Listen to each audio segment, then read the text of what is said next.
புடலங்காய் பருப்பு போட்டு ரெடி பண்ணிக்கிறேன். ரொம்பவே சூப்பராக இருக்கும் ஃப்ரெண்ட்ஸ். நம்ம சாதத்துக்கு சேர்த்து சாப்பிட்லாம், சைட் டிஷ்ஷாக வச்சு சாப்பிட்லாம், சப்பாத்திக்கு அதை விட ரொம்ப ரொம்ப நல்லாயிருக்கும் ஃப்ரெண்ட்ஸ். வாங்க ஃப்ரெண்ட்ஸ், வீடியோக்குள்ளே போகலாம். ஒயிட் ரைஸுக்கு ரொம்ப நல்லாயிருக்கும். சாதத்துக்கு கூடயும் அப்படியே சாப்பிட்லாம் பசங்க பாருங்க.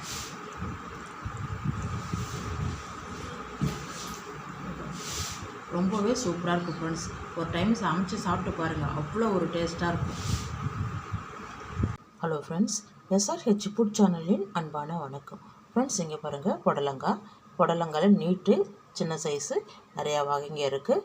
இதில் ஒரு சின்ன சைஸு வகை இது. இங்கே பாருங்கள், ஷார்ட்டாக இருக்குது. க்ளீன் பண்ணிட்டேன்.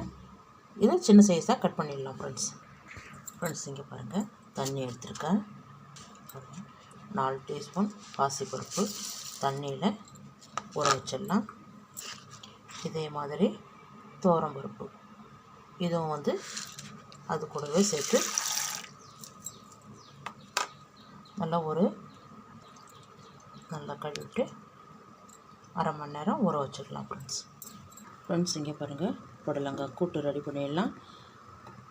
சின்ன குழம்பு கரண்டி அளவுக்கு எண்ணெய் விட்டுருக்கேன். 1/4 டீஸ்பூன் கடுகு உளுத்தம்பருப்பு, 1 வரமிளகாய், வெங்காயம், 1 வெங்காயம் சின்னதாக கட் பண்ணி சேர்த்துருக்கேன். இது பாருங்கள், நல்லா வதங்கியிருக்கு. தக்காளி 2, கொஞ்சம் கருவேப்பிலை, 2 செகண்ட் நல்லா வதக்கிடுங்க. இது பாருங்கள் ஃப்ரெண்ட்ஸ், இந்த சைஸுக்கு கட் பண்ணி வச்சுருக்கேன் புடலங்காயை. இது பாருங்கள், நல்லா வதங்கிருக்கு. புடலங்காயும் அப்படியே சேர்த்துருங்க.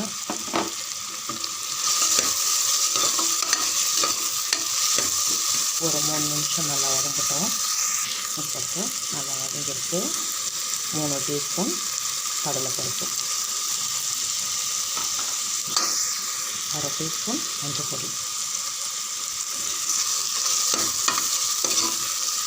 ஒரு 2 செகண்ட் நல்லா வதக்கி விடுங்க.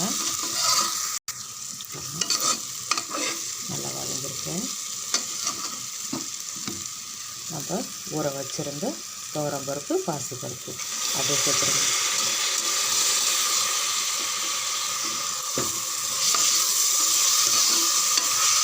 நல்லா ஒரு 3 நிமிஷம் வதங்கட்டும். பாருங்கள், நல்லா வதங்கிருக்கு. நம்ம இதில் காரம் சேர்க்கலை, பச்சை மிளகா தான் காரம். அது தேங்காய் கூட அரைச்சிக்கலாம். ஒரு டம்ளர் அளவுக்கு தண்ணி,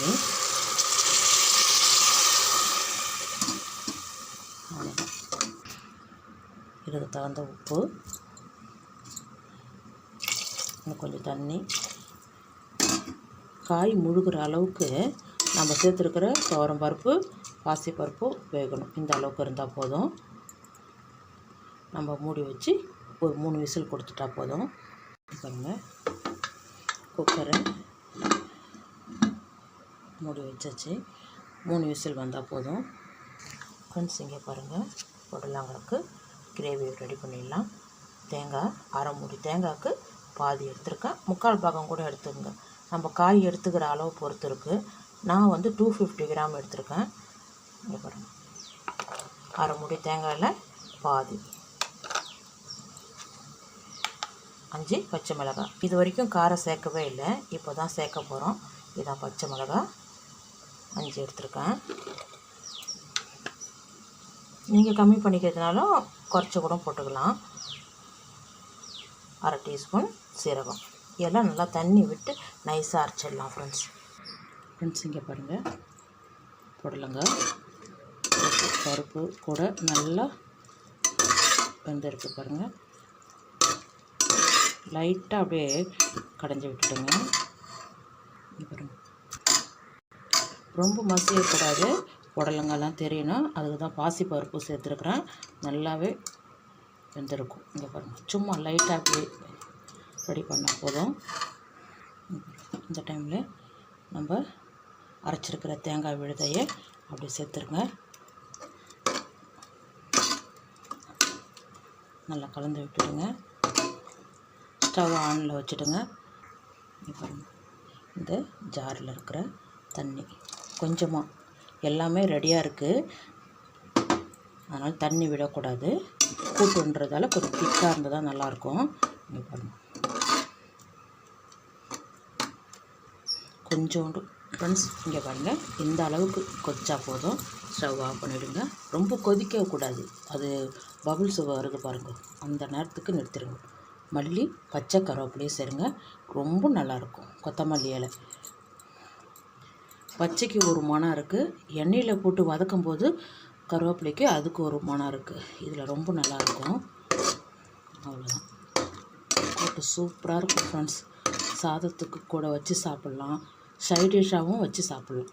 எல்லா வகை குழம்புக்கும் சைட் டிஷ்ஷாக வச்சு சாப்பிட்லாம். ரொம்ப சூப்பராக இருக்கும், நாக்குக்கு நல்ல சுவையாக இருக்கும். அப்புறம் நான் இப்போ கொஞ்சம் சாப்பிட்டு டேஸ்ட்டு பண்ணேன், ரொம்ப நல்லாயிருக்கு. உப்பெல்லாம் செக் பண்ணிக்கணும். உப்புக்கு தான் நான் டேஸ்ட்டு பண்ணேன். உப்பு இருக்கா, கரெக்டாக இருக்கான்னு பார்த்தேன். கரெக்டாக இருக்குது. உப்பு கம்மியாக இருந்ததுன்னா இப்போ சேர்த்துக்குங்க. ரொம்ப சூப்பராக இருக்கும் ஃப்ரெண்ட்ஸ். வாங்க ஃப்ரெண்ட்ஸ், சாப்பிட போகலாம். இங்கே பாருங்கள், புடலங்காய் பருப்பு கூட்டு ரெடியாக இருக்குது. ரொம்பவே சூப்பராக இருக்கும் ஃப்ரெண்ட்ஸ். சப்பாத்தி வச்சுக்கிட்டு சாப்பிட்லாம், ரொம்ப நல்லாயிருக்கும். இங்கே பாருங்கள், வாங்க ஃப்ரெண்ட்ஸ், சாப்பிட போகலாம். புடலங்காய் பருப்பு கூட்டு ரெடி பண்ணிக்கிறேன், ரொம்பவே சூப்பராக இருக்கும் ஃப்ரெண்ட்ஸ். இந்த வீடியோ பிடிச்சிருந்தா லைக் பண்ணுங்கள், ஷேர் பண்ணுங்கள், கமெண்ட் பண்ணுங்கள், சப்ஸ்கிரைப் பண்ணுங்கள், பக்கத்தில் இருக்கிற பெல் ஐக்கனை கிளிக் பண்ணுங்கள். Thank you friends.